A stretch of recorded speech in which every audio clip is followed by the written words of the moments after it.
This is an oral history interview conducted for the Witness to War Serving a Nation project at Nauset Regional High School on Cape Cod, Massachusetts.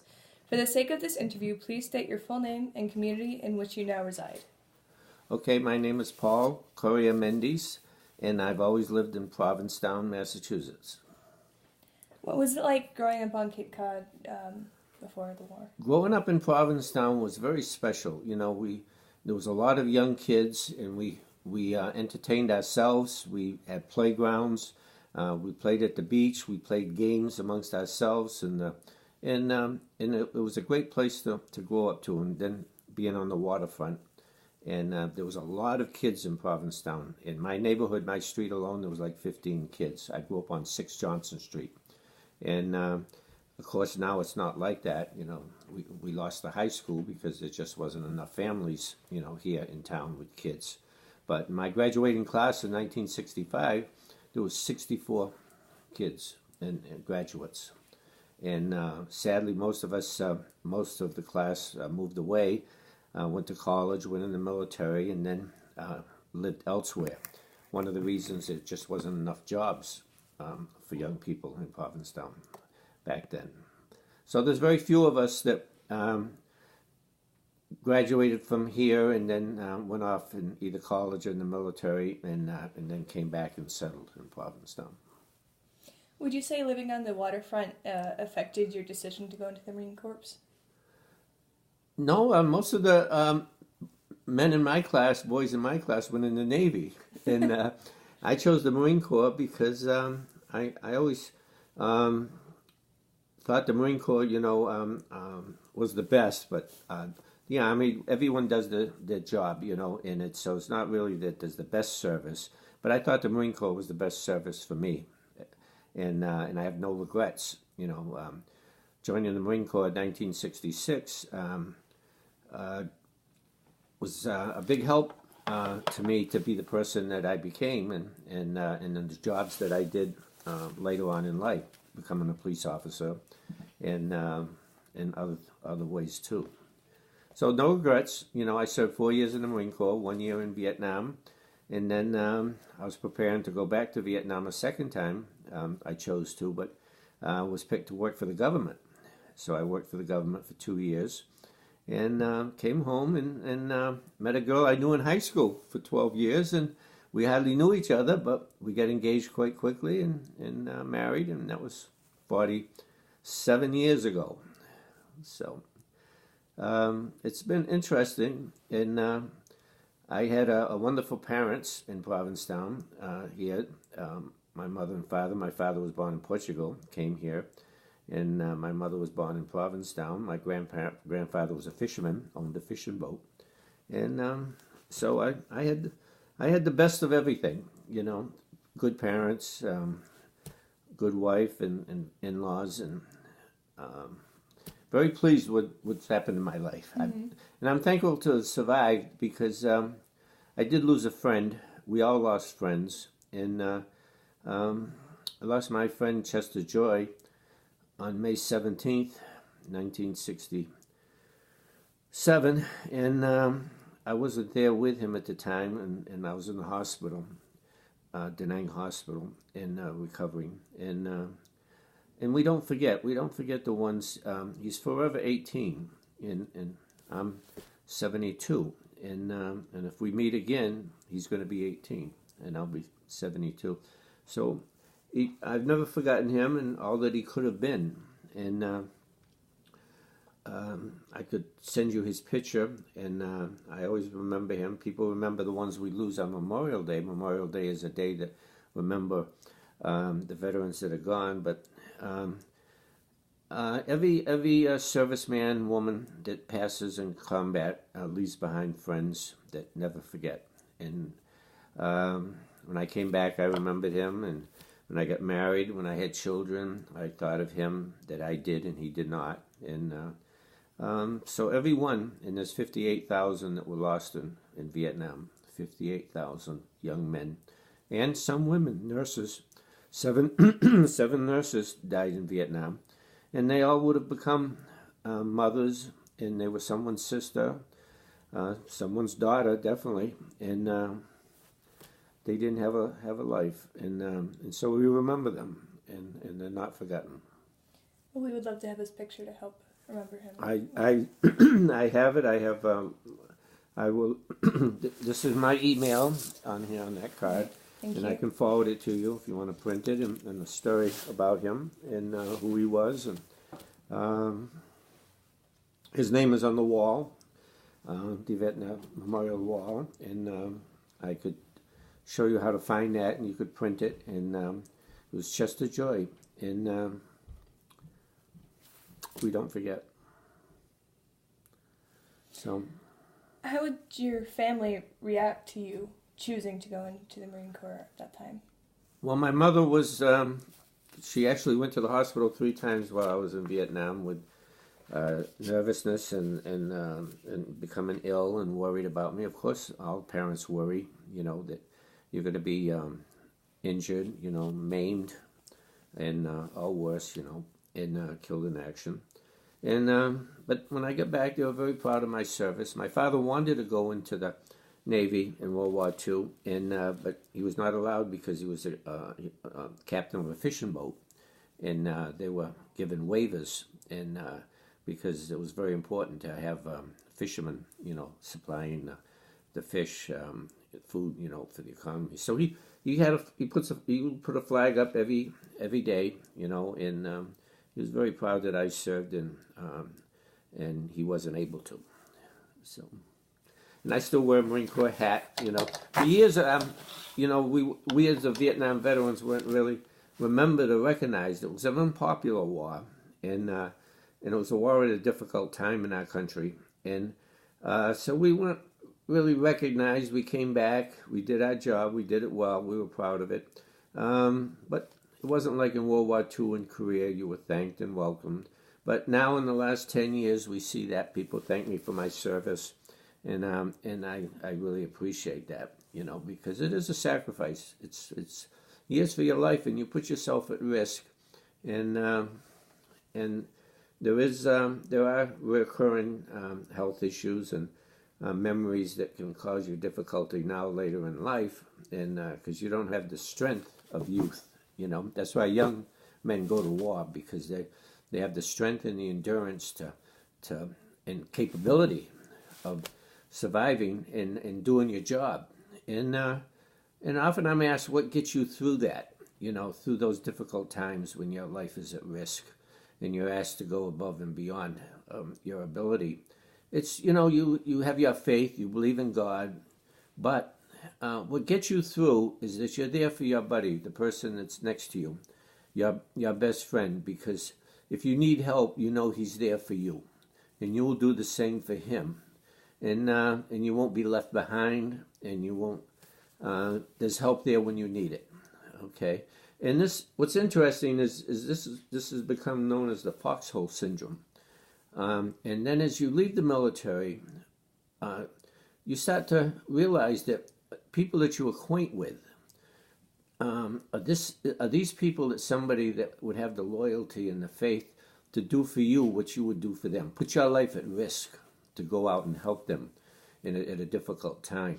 And it's a subconscious reaction to those difficult times. And so I have friends that were not in the military, that were in the military, people I worked with on the police department. I spent 30 years as a police officer.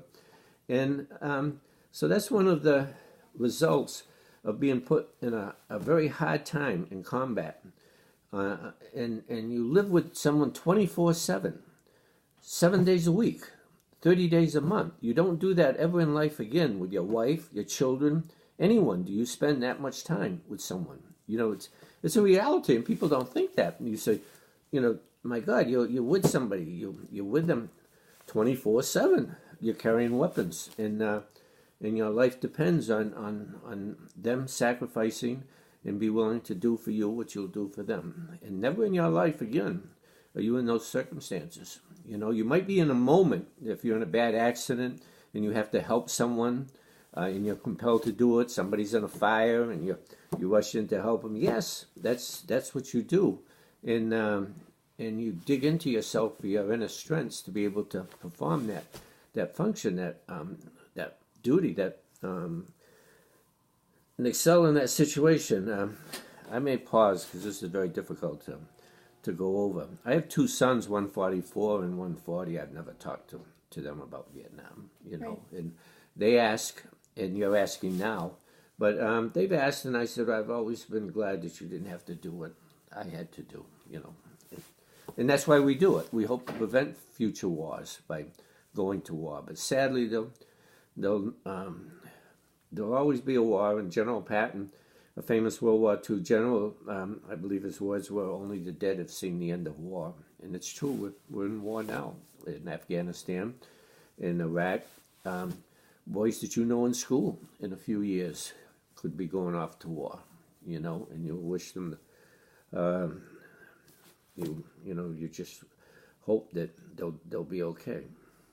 So, what's next? What would you say is your most vivid memory from your time in service? And in Vietnam is seeing men do that, go and give of themselves and sacrifice their life, and then become wounded and then maimed for life, meaning losing a hand or a leg, or killed in action. It stays with you, and you can bury it for a while, for years, and it's repressed. But then suddenly something will activate that. And so when you read about repressed memories, where someone is in a bad accident when they're 30 years old, and then they say, "Oh my God, when I was 6 years old, I was in a bad accident, and I don't remember that because you suppressed it." It's a bad experience, so you bury it.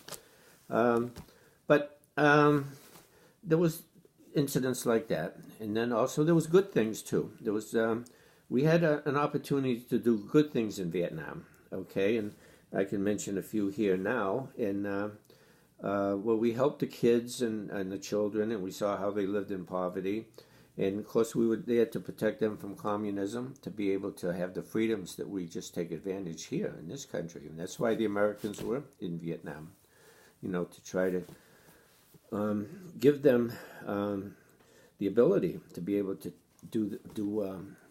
be able to vote and live life the way they should be.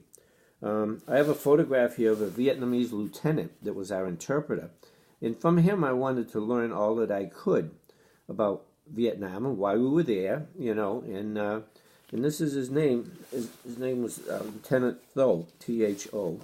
And when I was leaving, he gave me a South Vietnamese flag, which of course is no longer allowed there because the war was lost. We didn't lose the war; we won the battles, but there was reasons that were more political that we left than what happened. So this is Lieutenant Tho, okay, and I knew him for like 6 months, and he gave me a South Vietnamese flag, and where he wrote on it right here in Vietnamese, "To my good friend Paul C. Mendes," okay, and he signed his name, in Da Nang in 9/10/66. I've been in Vietnam for 3 months already when he gave me this, and I kept it with me, and I've had it all these years tucked away in my basement. So when you called and asked for me to bring something, I said I think that would be very appropriate. And this is a picture where we would have church services. We had a chaplain, which is a priest assigned to us, and we would have church services whenever we could. And here's a picture. It was a beautiful country. South Vietnam was a beautiful country, and there were areas that were much like Cape Cod. And here's one now, which was by Da Nang, okay? And you can see the ocean, okay? And the countryside was much like Cape Cod, sand dunes. And this is a church service where we're sitting on either our helmets or ammo boxes, okay? And we conducted a church service, and it was very important, to have a priest with us, and then here's that same priest and myself. Some people from Provincetown packaged up toys and basketballs and things, and the VFW here sent them to us, to give to the kids in Providence, and then the kids would come all around us too, and then they would have this English that they would learn. GI number one, GI number one. Number one means the best. Number 10 was the worst. So GI's number one. Give me candy. Give me something, and so that's. And here's the photograph with some of my buddies, Marines that I was very close with. And of course, we're all separated to the wind now, living our lives. I'm trying to contact a few, and now with Facebook and the computer, I may be able to reach some of them. But 50 years ago, we shared some very difficult times. This is something else he gave me. It's a Vietnamese doll, and they made these to give for the Americans to buy them.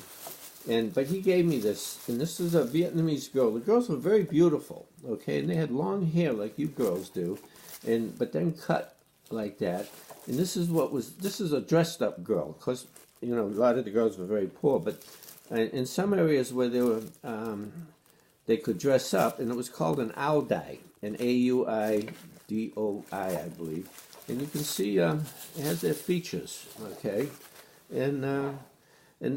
when we were in camp, in the base camp, they would come around and they would want to work for us, doing the laundry or cooking and like that. And so the girls would dress up very nicely, and that's a good. This has been put away on the shelf for a lot of years, and first time anyone's actually ever seen it, since I've got back. And you can see the detail, and they were very pretty at a young age, but then they would age very quickly because they had no medical, facilities or anything. And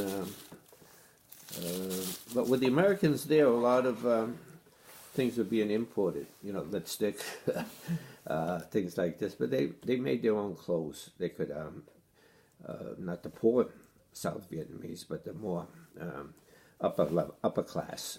But when we landed in the beach, in a amphibious, hundreds of Marines coming on the beach, not knowing what to expect, there were the girls on the beach handing out, these round Hawaiian type, I don't know what they're called, but it was quite a surprise, and thanking us for coming to help them. And so it was a good feeling that we were doing good, and we were able to help them, in difficult times. So. What's next? You previously mentioned how Vietnam was very similar to Cape Cod. In the lower area, it's South Vietnam, because it's South Vietnam, North Vietnam. But in the lower area of South Vietnam, which was around Da Nang and Chu Lai, yes, there was. It was coastal. Then further as you went up north, you could stay along the coastline. But then there were jungles, very thick jungles, that would harbor elephants, tigers, snakes. They teach you all about the enemy soldier, but they don't teach you about what to expect them. And dangerous spiders and snakes and things and disease, So there was very thick jungle, and I don't know if it's here. There's a picture of me in the mountains, and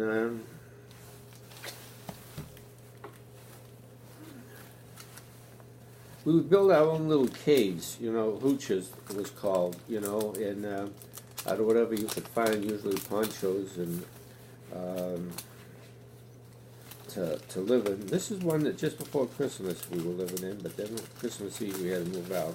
And you can see it's a poncho just with a cover, and it was like a little cave, and it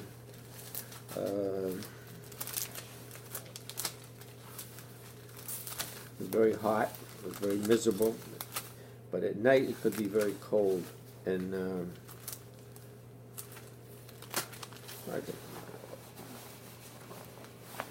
when we were up in the mountains, we would on these outposts, the jungle people, they were called Montagards.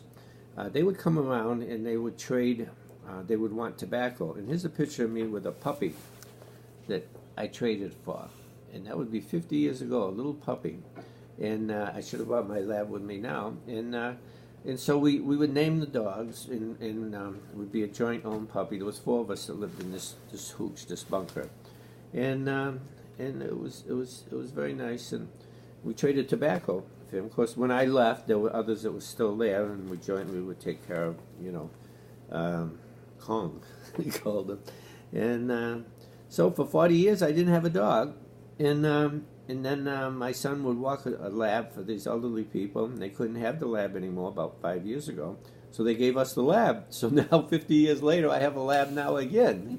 So it's quite how life comes full circle. So yeah, this was up in the mountains, and there was a monsoon season, which meant rain, and it rained on us for 30 days straight. Rain, just constantly being wet. Rain, we have rain here, but then it stops, and you can dry out. But it was miserable, there was a miserable way to living, and of course dangerous. The danger was always there. So, but you get to leave for a week, during a year there. You could leave for a week and go to several countries. I chose to go to Japan, and I went to Japan for a week, and it was very nice. Have clean sheets and eat hamburgers and ice cream and things that you didn't have for 12 months. I was there full 12 months. So then suddenly you're back in the world, and I came back by ship, landed in California, and just stood on the street corner waiting, to come to the East Coast. I just stood on the street corner watching people walk by and say, "My God, this is the world. We're back in the world, the real world," and not seeing an American girl for 12 months, except for when I was in the hospital. I woke up in the Da Nang hospital, and there was an American nurse there. I said, "Yay!" And so it's quite a change, It was good to be back and to survive. So, May I ask how you ended up in the hospital?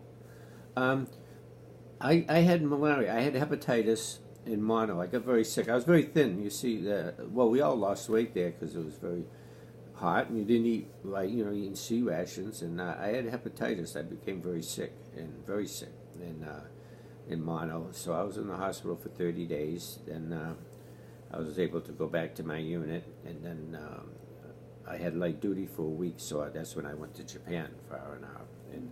And so people get wounded. But also there was a lot of sickness there. Okay, and malaria was very common, and a lot of diseases that happened in those countries like that. So, And what was it like adjusting back to life in America after you did come back from service? It was quite a bit of an adjustment, and to realize that days and weeks later that you wake up and you go, yes, I'm home. I'm here. I'm not back there. And it was difficult, and my wife could tell you that there was times where I'd wake up late at night and thinking I was there, and she would have to say, "Paul, you're safe. You're here.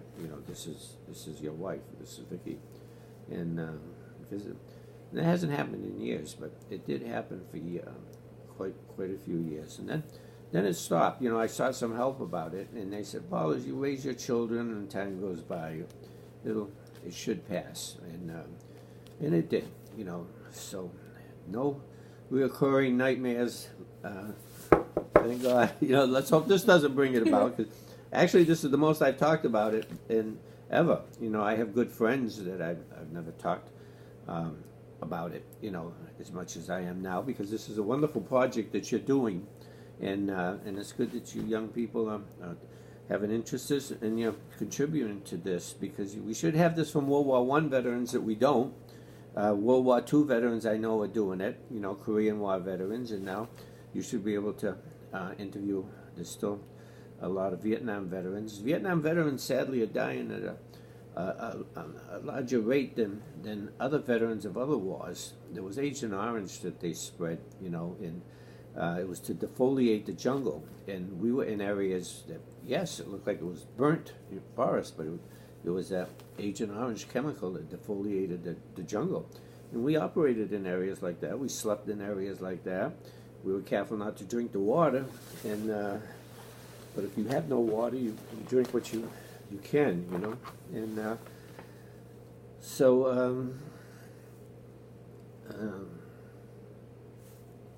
I lost track.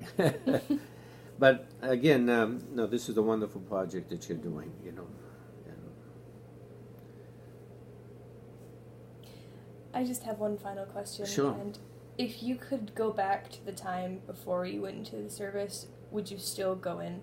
Absolutely, yes. I'm asked that. I was asked that back then. And interesting thing that for years, you know, we had young men that would rush off to Canada so they wouldn't have to go in the service, or in college only so they wouldn't have to go in the service. And I had a few say to me in the 70s, you know, I wouldn't have gone. I'm glad I wouldn't go. I said, well, good, because you wouldn't have been any good over there anyway. And that usually, sometimes we pumped up almost a fight, but they knew better. And it is true. Young men that were not willing to serve their country and go where they were needed, and would choose to go to Canada or fake injuries that made them not qualify for the service. Good, we didn't want you there. You know, we would talk about that over there. You know, we were 19, so when you were gathered together in a group, you know, sometimes somebody would have a guitar or somebody would play a harmonica, you know, in a rear area. You know, we talk about, and what does a 19-year-old talk about? You talk about high school and sports because you haven't really lived a lot of years to have a lot of experience to talk about. And so that would come up quite often, that we say, oh, I knew somebody like that. Yeah, I wouldn't want him next to me. I'd rather have you with me. So I heard that. I don't hear that in the last 20 years. I haven't heard that, or 30 years. But in the 70s and early 80s, it was common to someone my age would say, you know, I refuse to go. So good. I didn't want you there anyway, if I can't depend on you, you know. So would I do it again? Yes, I would. And you have memories and experiences, the good ones that you know, that you did some good, and a lot of those Vietnamese, the South Vietnamese, were able to come to this country, you know, and from acquaintances that they met there. I always wondered about Lieutenant Tho. He was about 10 years older than me, and so he'd be in his 80s now. Always wondered if he survived the communist takeover, and if he was ever able to leave. And he had a family. He would go and visit his family in Saigon, and so yes, no question about it. And I think almost all that served there would say the same thing. You know, yes, we would do it again. Well, thank you so much for sharing your experiences with us, and it really does help to understand what happened back then. Well, thank you very much for doing this. And are you interviewing other veterans, or? Oh my goodness, I'm a celebrity. So what happens now? You discuss this in school, or you just submit it, or do you talk?